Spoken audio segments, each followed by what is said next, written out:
পালিয়ে বিয়ে করবেন না। পালিয়ে বিয়ে করলে ক্ষতি কি হবে জানেন? আব্বা আম্মার দোয়া তো নাই, আপনি আগেই ফেল করবেন। 2 নাম্বার, পালিয়ে বিয়ে করলে কি হয়? বিপদে পড়তে পারেন না। হ্যাঁ, বিপদে পড়তে পারেন না।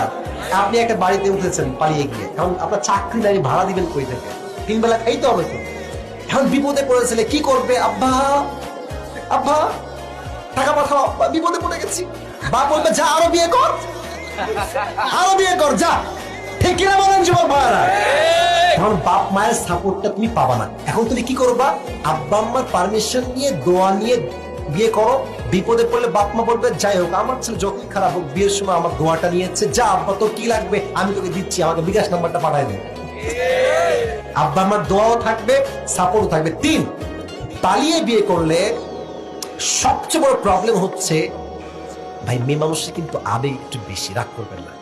হ্যাঁ, বলবে যে তোমাকে বিয়ে করে আমার জীবনটাই তামা তামা হয়ে গেল।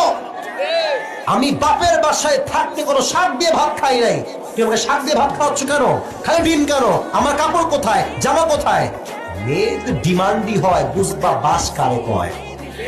অতএব বুঝে শুনে যুবক ভাইয়ারা, আব্বা আম্মাকে কনভিন্স করো আমি নাই এখানে থাকবো না, হুজুর আছে, আমার ভাই আছে, নিয়ে গিয়ে বুঝাও, মজলিস করো, সর্বোচ্চ ট্রাই করবা আব্বা আম্মাকে রেখে একসঙ্গে বিয়ে করার জন্য। রাজি আছো তো ইনশাআল্লাহ?